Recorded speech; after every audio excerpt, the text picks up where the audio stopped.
I'm back in the studio with Scott from CG Tech. We're taking a bit of a journey into a VERICUT and some of the applications within VERICUT.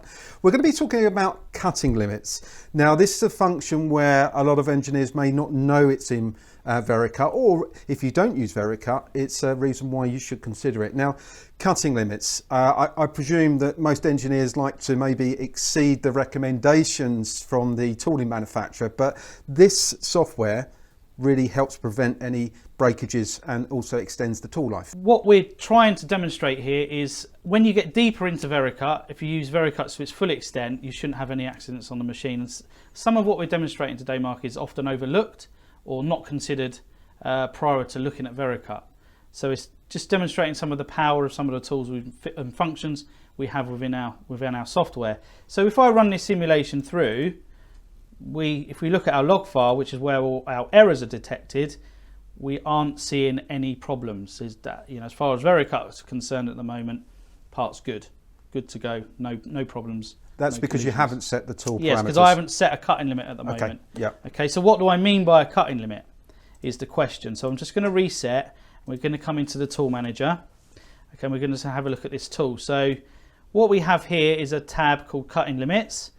And this particular tool, the cutting tool manufacturer provider may see, well, that tool is not capable of exceeding a ramp angle of 3 degrees. Okay. So if we feed that information onto the tool and enable that function, now if it detects a helical motion or a ramp angle that exceeds that, we're going to be told about that in VERICUT. Obviously, the benefit is we find that here, we don't find that on the machine, so therefore we get less downtime on the machine, we don't break at all, and we find the error in a digital world opposed to the real world.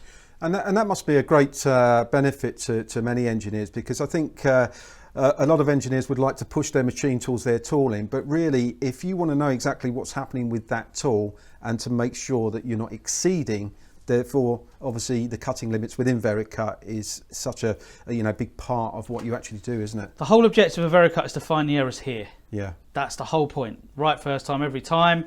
Again, this is quite a function often overlooked. Maybe it's not a problem for some people, but some people it might be. Tell me, have you been into customers that have got VERICUT and they haven't been used it and they wonder why their tool life is very short? Well, it could be a question on the technical support desk. They've had an issue. Now I've had the issue, I want to know how I can work around this issue. So it might be a question the technical support guys get from an existing customer, or it could be when we talk to a prospect and show them this type of stuff, didn't realise VERICUT could do that.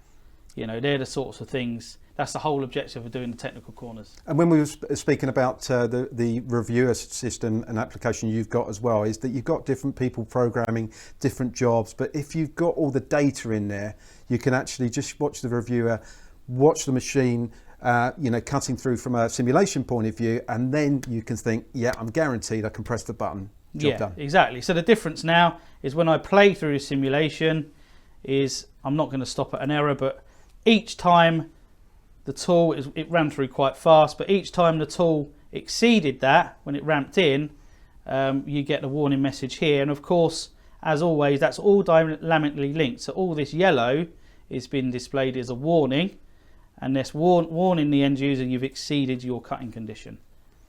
And I think when you look at all the functionalities within VERICUT, these technical corners are to make sure that you know all the applications that you can use for your benefit as a user, but also question if you're not using this type of software, you should be talking to Scott.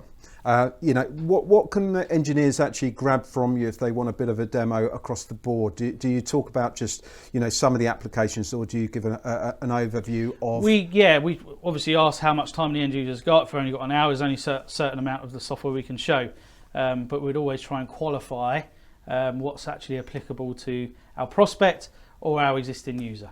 And you're quite happy to go to customers, looking at their parts and actually showing the power of VERICUT. Always, Mark. Yeah.